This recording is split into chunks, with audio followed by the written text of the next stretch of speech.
So today I'm going to go over the floating key and the importance of knowing how to use this button. If your design ever messes up during embroidery, so in my case, there's bobbin showing through. For some reason, the bobbin came up and showed through on a small letter. So by using the floating key, you can actually go back after the job is done and go over that section and fix it. So you don't have to throw away the hat or use thread markers to fix it. You can actually go back and actually fix it with the thread.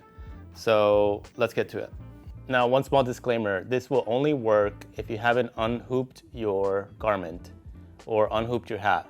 Because once you take the garment out of the hoop, it loses pretty much all registration, and it's nearly impossible to go back and line it up. So hopefully you've caught the mistake when you unlatched your hoop from the machine, but you haven't unhooped your actual garment. So go into our design. For some reason on the O right here, you can see it messed up and it pulled bobbin up for some reason. It might be time to change my needle, or maybe the bobbin is defective and I need to change it out. But either way, we're gonna go over that section. All right, so first up, we're gonna go to our menu, and this works across all the machines. So 1201, 101, 1501, and the new machines, the Beast. So you're gonna go to your floating key right here, and it'll look like this. Just tap on it, and this is what you're gonna see. So the one we're gonna use right now is this one at the bottom. So we're gonna click it, and this job is 5,683 stitches. So it's on the O. So my design starts from the bottom up. So I'm gonna just throw a number out here and say that we're gonna go, let's try 1,000 stitches forward. So I type in 1,000, and then I hit enter. And so you'll notice this is now 1,000. It used to be 10, and now it's 1,000. Nothing happens here yet. Now I'm gonna hit it. So this tells the machine to go forward 1,000 stitches. And this will tell it to go back 1,000 if I hit this one. But in this case, if I hit it, it's not gonna do anything either because it's at the first stitch. So see, it's gonna tell you invalid. You can't go back, you're at the first stitch. But we're gonna go forward, and you're gonna see the machine processed 1,000 stitches.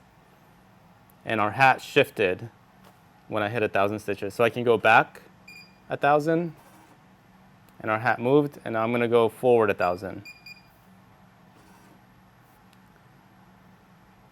So that's not where we wanna be.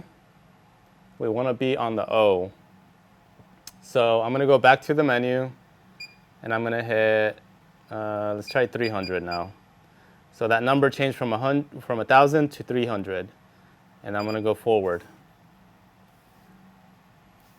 And that didn't cover much, so I'm gonna change it to 500 now.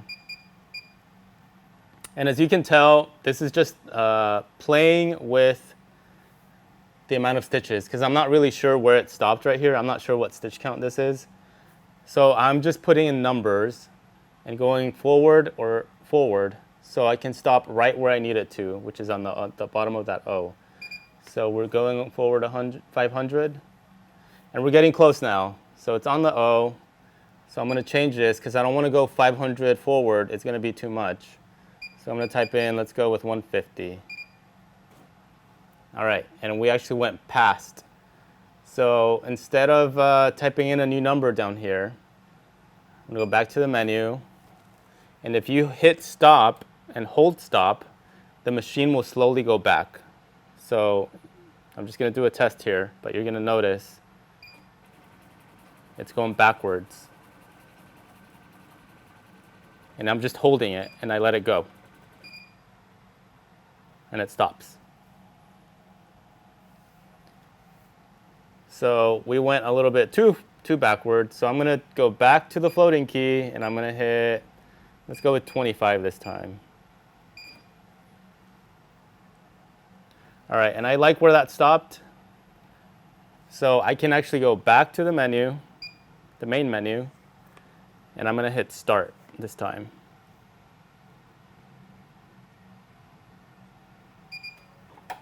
And you're gonna see that the machine is gonna go over that part.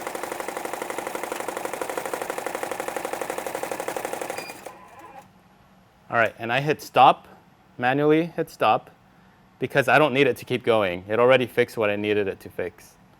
So you're gonna see our thread is still there, so I'm gonna have the machine cut it for me. So hit the scissors, I'm gonna do a trim. And once that's done, we're gonna go back to our floating key. And this time, we're gonna go and use these two right here. So these two keys, this one will take you to the very last stitch, and this one will take you to the very first stitch of your design. So we already fixed what we were gonna fix, so we're gonna go back to the very first stitch of our design. So I'm gonna hit it, and you're gonna see it rewind. And the hat is back to being centered. So I'm gonna unhoop the hat now, and we're gonna see if that fixed the bobbin showing through. And as you can tell on the O, there's no longer any bobbin showing through. So by using the floating key, we fixed the O, and we can give this hat to our customer or sell it, whichever one you're gonna do. So hopefully you learned something with this floating key. I use it sometimes pretty regularly. Most of the time you're only gonna use the floating key because the bobbin came through, and you're gonna go back and hide it. Or if you have any missed or skipped stitches, you can go back and use the floating key and fix the error and go back through on those stitches. Now, bobbin showing through or skipped stitches shouldn't be happening. So that's a symptom of you gotta check the tension on your bobbin, or you gotta replace your needle, or your needle's facing the wrong way. So go back through and check one of those things after you've used the floating key to actually fix the problem so it doesn't happen again, because you don't want to be using your floating key all the time. So if you found this video helpful, hit the subscribe button. I try to post videos pretty regularly. I have 2 Smartstitch machines, so it's mostly geared towards that, but I believe other machines also have a floating key, and hopefully this helped you guys out too. So thanks for watching.